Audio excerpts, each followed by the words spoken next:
Think back to the first team you ever led. How did it feel? What were your challenges? And how did it turn out? I've never forgotten mine.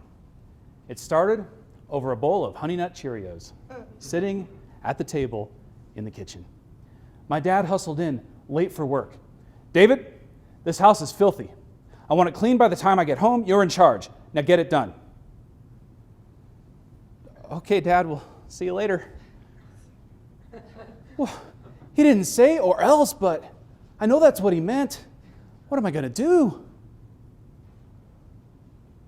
See, I was the oldest of 6 children, and I was 11 years old. At 11 years old, oldest of 6, getting the entire house clean in one day is a tall order. You can imagine how messy a house is with 6 kids. But that's also when I had my first blinding flash of leadership insight. I've got it. Okay. Sherry, Mary, Danny, Esther, Rachel. So you got extra credit if you could do everybody in one breath. Yeah, I need everybody. Yeah, come on. Everybody come downstairs. Yeah, dog, cat, you two, that's fine, okay? Yeah, join me. We're going to go down the stairs. Okay. If I got everybody. Yes. Okay. Dad said we need to get the house clean by the time he gets home. So here's what we're going to do. Danny, here's a broom. Yeah, you're just going to sweep. Sweep everything. Sweep it. Mary, Rachel, I need you to pick up all the toys. I know they're not all yours. Just pick them up. Throw them in people's rooms. Whoever they belong to. We'll take care of that later. And Cherry, Esther, can you pick up all the trash? Just get all the trash, put it in the bags, and then we'll take those bags out later. Okay? Me? I'll tell you in just a second. I'll be right back. I'm going to run upstairs. I'll tell you in just a second what I'm going to do. Okay? I got up to the top of the stairs, where there was a door separating the basement from the rest of the house.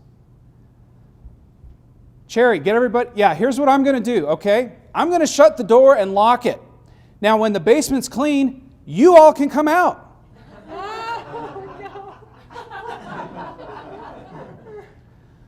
My earliest leadership memory is of locking my younger brothers and sisters in the basement.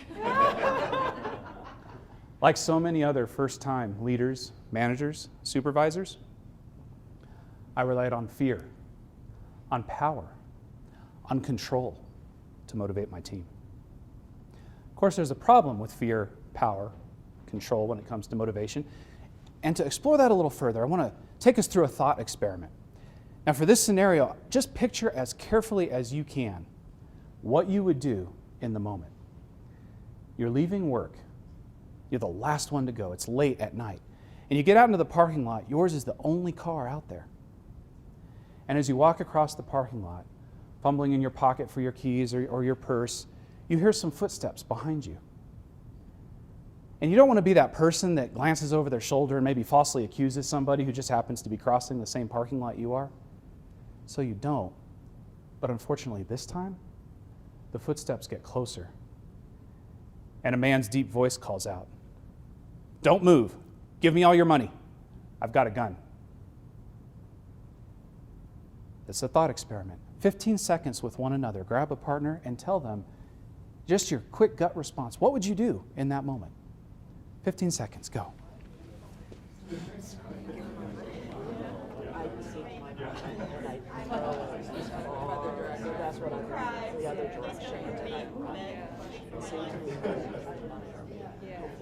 All right. And 5, 4, 3, 2, 1. There are typically 3 groups of responses people have to this scenario. The first one, I can best illustrate a gentleman in the back of an audience one time. He was an older gentleman, and he raised his hand, and he stood up, and he proudly declared, "David, I would wet myself." It symbolizes a whole class of responses where our body just shuts down. I've heard responses where some people say, "I would faint." And then there's the "I would pretend to faint" response. Okay? Did anybody just have a shutdown? That's it, let go. The next bucket of responses, and there's always 1 or 2 in the crowd, we'll see who they are. These are the people who say, "Give me No. I'm going Jackie Chan. I'm going to sweep the leg, disarm the guy. I'm taking his money. I've had audience members, state patrol officers, military, special forces, people who had the training to overcome the power disparity that the gun gives the robber. Yeah? Did we have anybody say, I'm going to fight back? Patrice, Melanie? Yeah, there's always a couple in the audience. Yeah. Then there's the third set of responses. And this is the group I fall in. People who say, you know what, I don't want any trouble. Hands in the air, please take my money. It's in my wallet. Here's my purse. Just take it and go. Then there are variants on that who have maybe watched a few too many episodes of the Dukes of Hazzard, who say, you know what, I'm going to throw my wallet, then I'm going to slide over the hood of the car. If you were with me in that group that said, you know what, hands up, let's see your hands. Let's see if you said, you know, I'm just giving them the money. That's most of us. If you are a leader or a robber, and you rely on fear, on power, or on control to get what you want, think about what that robber got.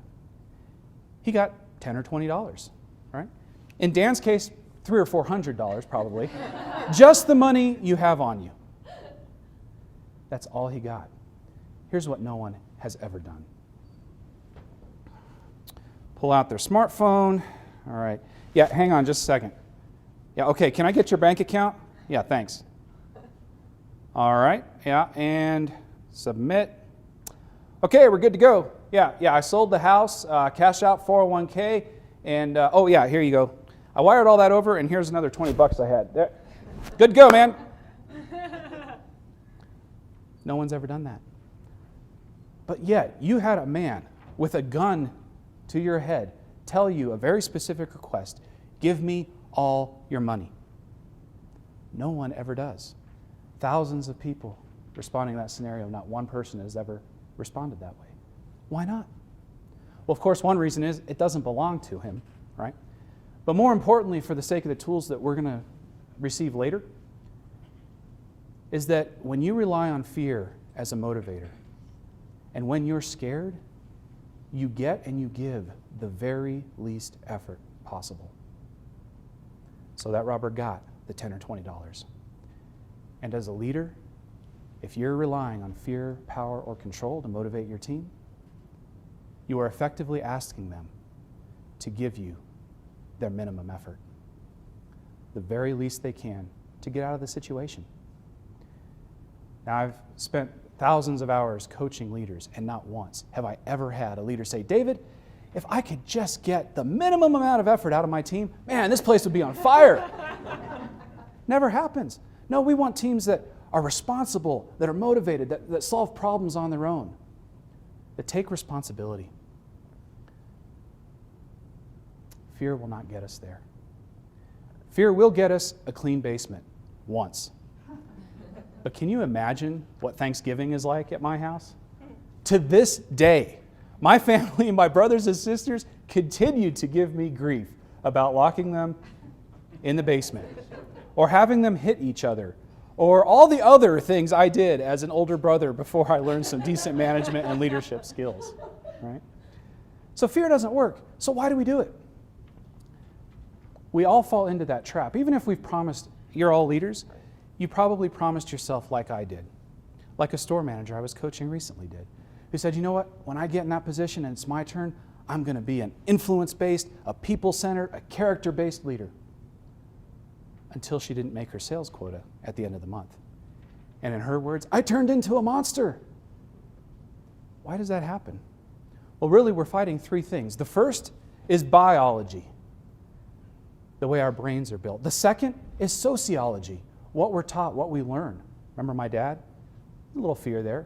We learn it from our mothers. I'm your mother.